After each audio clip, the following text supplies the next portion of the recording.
3,000! History with an exclamation point! Anthony for three. Bang! That one goes down, and the game is tied. Rockies are champions of baseball.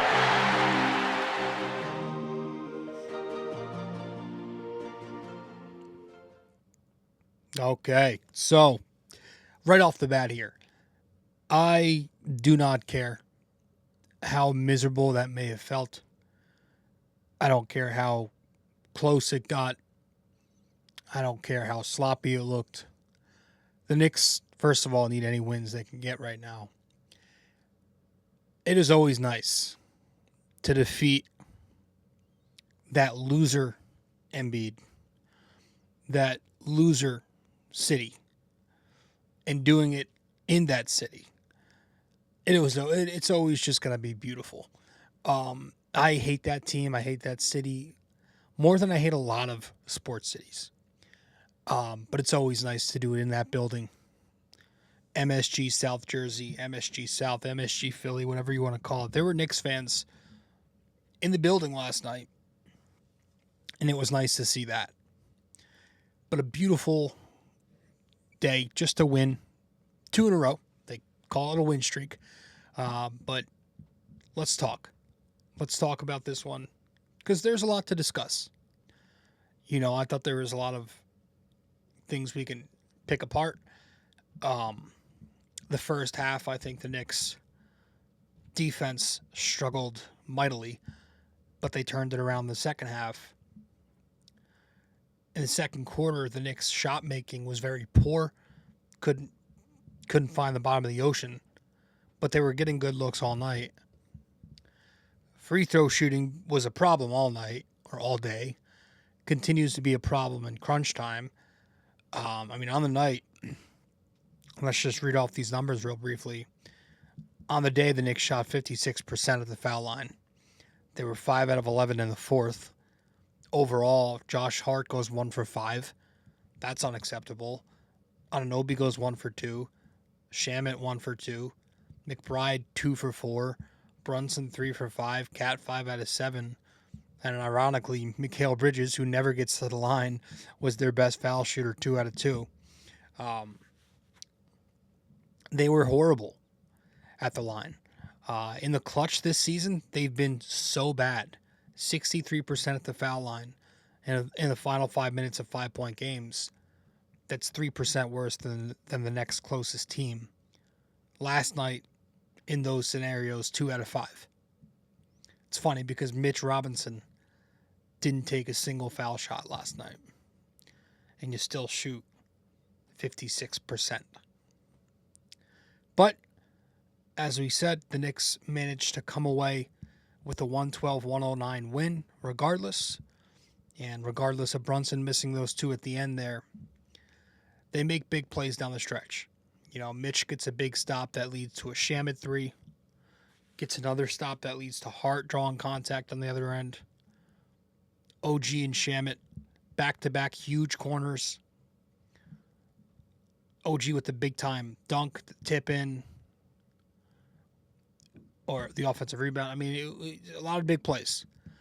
But I want to start by talking about the defensive turnaround that the Knicks were able to accomplish in this game. Because, again, it was not so good in the first half. Philly scored 64 points on 65%. There was a lot of problems.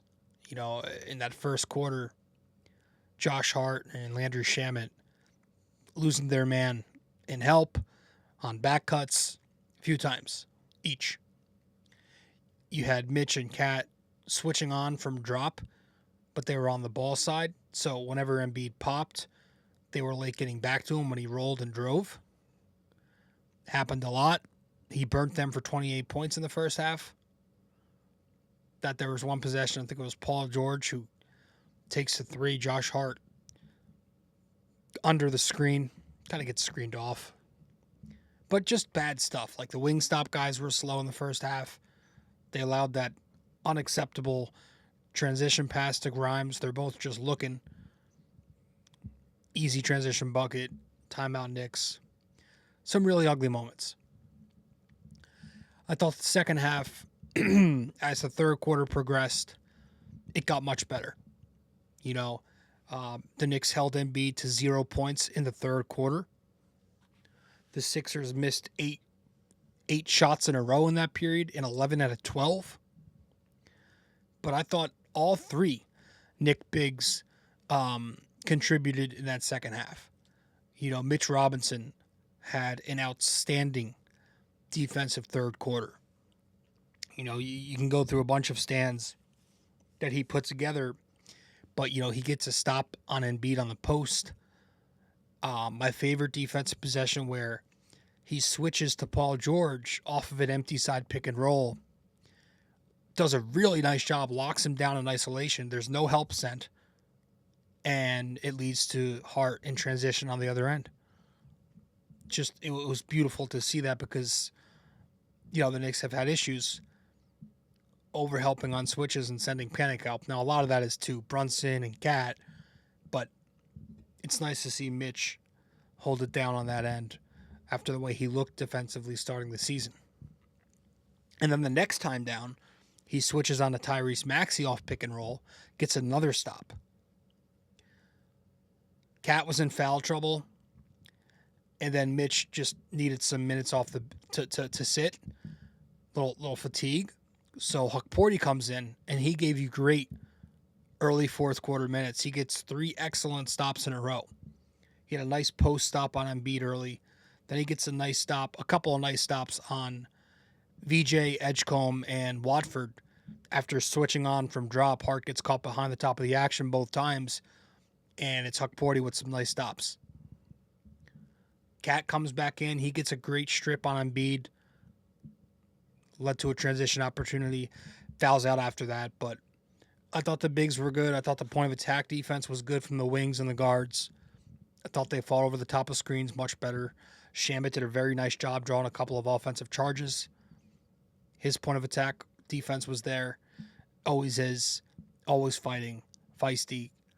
I thought there was just a very nice job by him and OG at the very end there to contest Maxey on that final miss off the ball screen.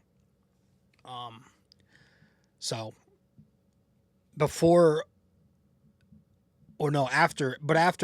was after Cat fouled out. That's when the Knicks went to OG at the 5. Right? They started finding Embiid to attack that matchup. I thought OG held it down as best as he could. You know, it wasn't easy. They got some baskets at the rim for sure. But, you know, that's a decision we're going to talk about in a bit.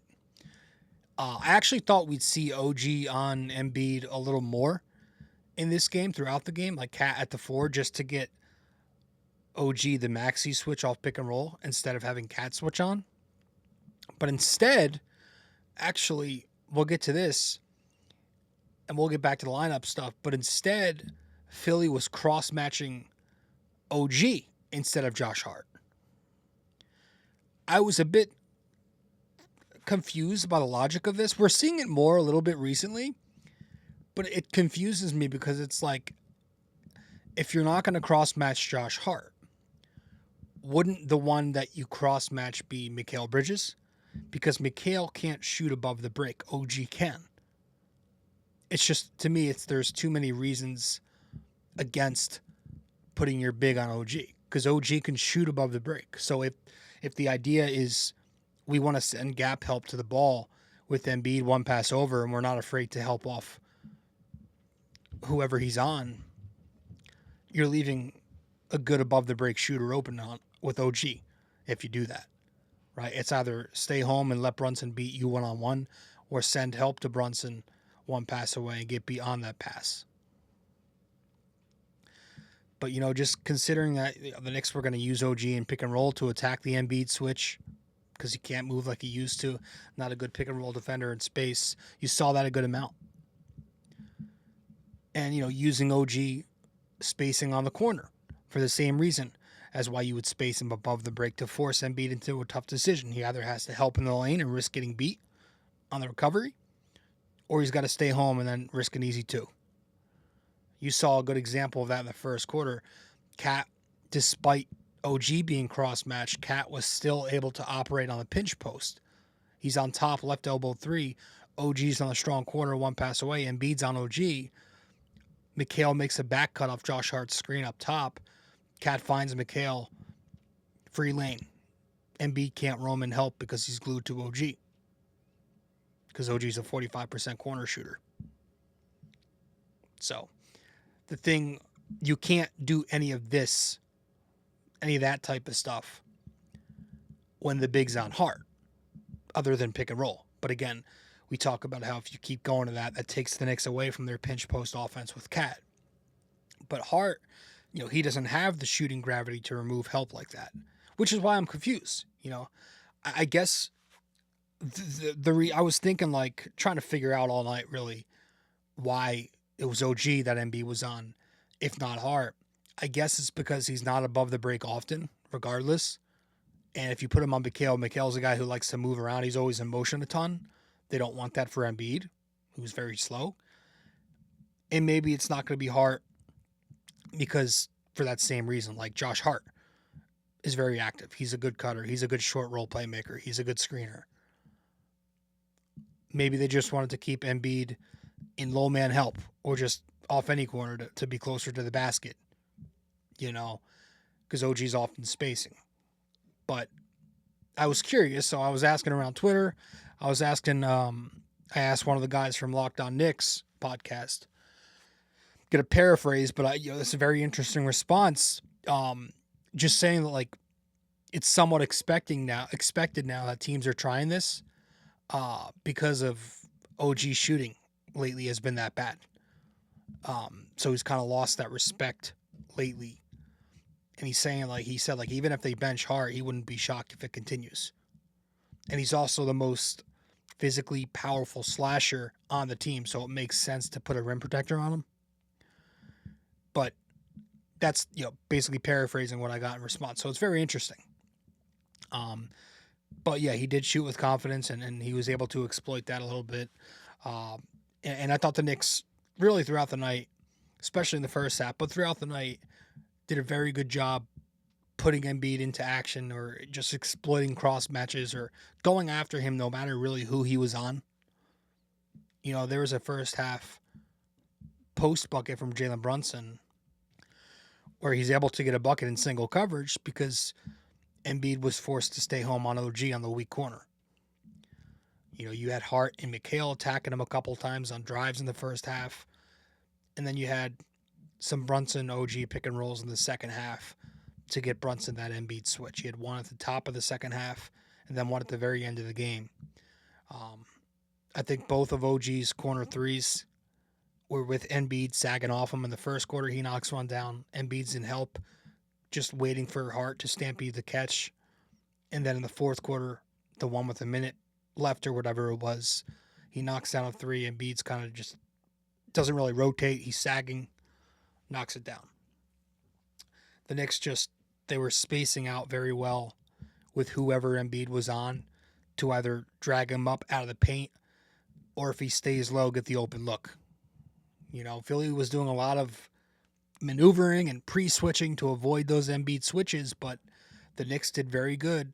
They did a very nice job just being relentless and making sure to seek him out regardless, just screening and re-screening, even off the pre-switch. Let's make sure you get that guy now on a screen. Just whoever he switched to next, you're going to screen. You're not going to hide him from us. And they did a very good job of that. And that is why we always continue to stress pace, half-court pace. Mike Brown always talks about pace.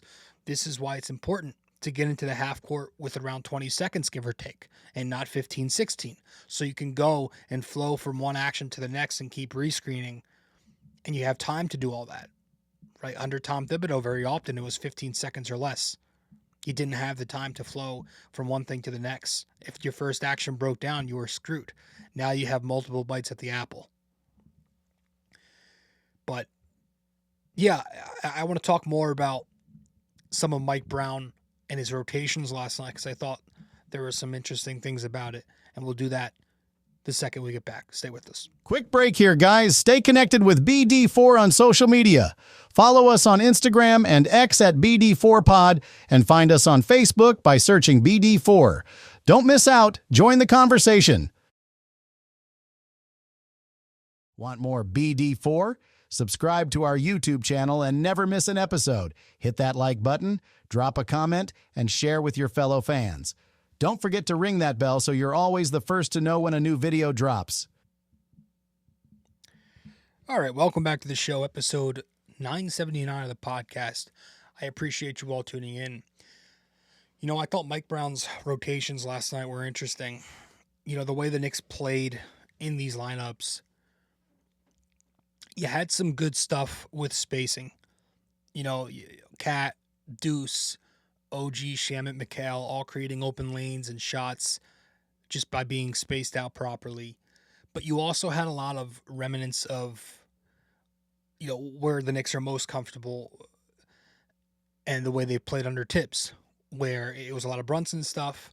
It was a lot of Josh Hart and Mitch on the glass, pace, physicality, you know, a lot of the same old stuff. And unfortunately, there was still some of that starting lineup obsession in this game, which confuses me because it's like, if Cat didn't foul out, you probably would have saw that dreaded starting lineup from Brown, you know, which is a little frustrating.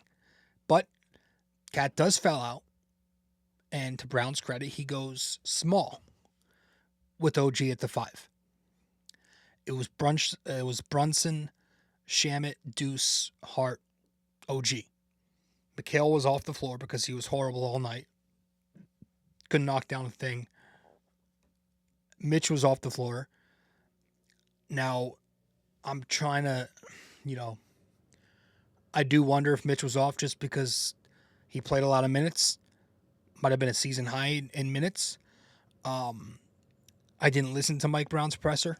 I was watching you. I went right from the Knicks game to the UFC 324, so I didn't see it. Maybe it was the minutes, but Mitch didn't get minutes. It was OG at the 5. It wasn't even Huck Porty because they don't trust Huck Porty to play in those closing minutes. Understandable. But it was weird because, you know, with Cat off, this is the time to double down on the non-spacing lineup with Hart and Mitch, right? You figure that.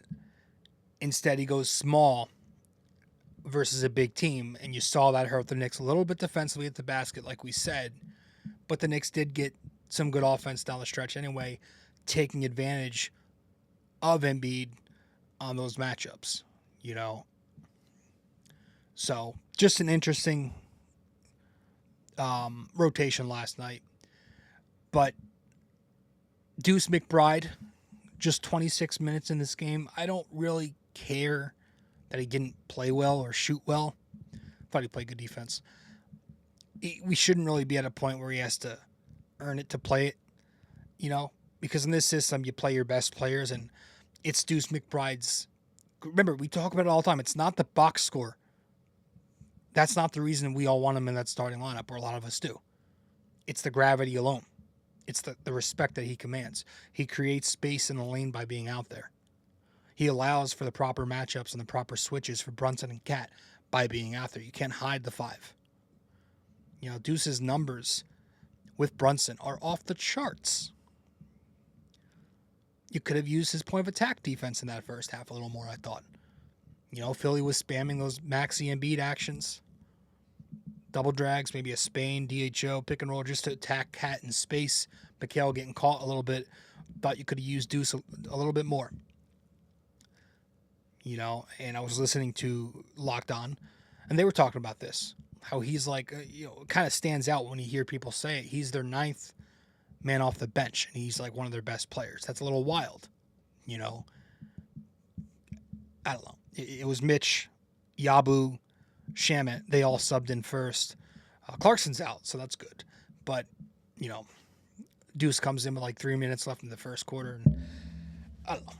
I just wish we would get more 5 out in the future. I wish we leaned more into that for all the same reasons that we just said, spacing and the matchups. But I thought it was there was a really good example, and I'm pretty sure it was back-to-back possessions in the second quarter. The first one, Cat turns it over from post-up back to the basket because Philly sent backside help off of Josh Hart, who was spacing weak side. right? You prefer Cat to be in face-up when Hart's on the floor. And if Hart needs to be the entry man, you should have him be the entry man so he can read that help or make the back cut to beat the helper, because not long after, I'm pretty sure it was the next possession or a couple of possessions later, Cat was on the post again. Paul George is off of Josh Hart and gap help, but Hart this time throws the entry so Cat can read it in front. He sees the help coming this time. And at the same time, when Paul George is in help, Josh Hart beats the help by making a back cut. Cat finds him on the back cut. Hart draws 2 fouls, or draws a foul for 2 free throws. So I thought that was just a good contrast back-to-back there, showing what not to do with Cat on the post and Hart on the floor versus what you do want to do. It's all about taking advantage of the spacing that you can create.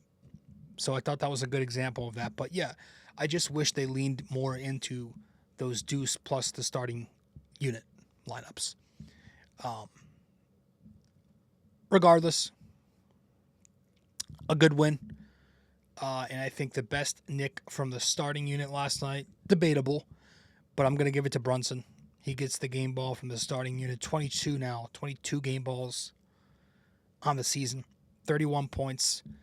If I can pull it up on the screen here if you're watching. 31 points, 5 rebounds, 6 assists, 6 out of 12 shooting from 3, 11 out of 24 overall, and he was a +7 in the box score. Just getting buckets, red hot first half. Cooled off a bit in the fourth quarter, but was awesome. Wasn't that much of an issue defensively. Didn't notice anything too egregious this time. So I thought Jalen Brunson was good. And then if you go to the second unit, don't think this one's debatable at all. Mitch Robinson, just awesome. 10 game balls now on the season. In this game, he goes for 6 points, 10 boards, 6 offensive boards, 2 steals, 2 blocks. He was 3 for 4, was a +14, 27 minutes. Kept them in the game, kept them alive in the first half on the offensive glass. Again, excellent defense in the second half after getting torched in the first half by Joel Embiid. But the defense is what continues to look more solid, more like it should. So good for Mitch Robinson. He got the hard hat last night. He got the Timbs. He got the hard hat. So good to see that. Still waiting for Brunson to get that thing for the first time. But I think everybody's got it but him. But Mitch Robinson, great job last night. Again, 10 game balls on the year for him. All right. So when we get back, final break here, we're going to talk about what's to come, what's up next for the Knicks, and then we'll wrap it up with our trivia. Stay with us. Be back. Love BD4, but don't have the time to sit down and watch? Don't forget to subscribe on Apple Podcasts and Spotify so you never miss an episode. And if you're enjoying the show, leave us a 5-star rating and a quick review. It helps us grow and keeps the conversation going. Okay. Welcome back to the show. Welcome back. I appreciate it. Thanks for listening. Thanks for watching. All of that. Up next for your Knicks, they are off today. They are off tomorrow. And they play on Tuesday. They're back home at the Garden to play the Kings. This should be an easy win. But obviously Wednesday the 14th happened, which was kind of the start of all the noise. You know, it was trending downwards before that, but they got to win. You know, and I would expect this team to bounce back. So hope to make it 3 in a row there. Kings are a team they should have beat first time, but I do think they can beat them this time. They're healthy and there's no excuse, but beat the Kings. Got 2 days off. With that said, let's wrap this up officially here with our trivia question of the day, which is: the Knicks beat the Sixers in 6 games in the 2024 playoffs. The previous time those two met in the postseason, the Knicks completed a sweep. What year was that? All right. The Knicks beat the Sixers in 6 games in the 2024 playoffs. The previous time those two teams met. The Knicks completed a sweep. What year was that? Let me know the answer. I appreciate it, everybody. Go Knicks. I will see you in the next show. Let's go beat the Kings. Hey guys, thank you for listening to BD4. Be sure to follow us on social media, subscribe to us on YouTube, and give us a 5-star rating on Apple Podcasts. We'll see you next time.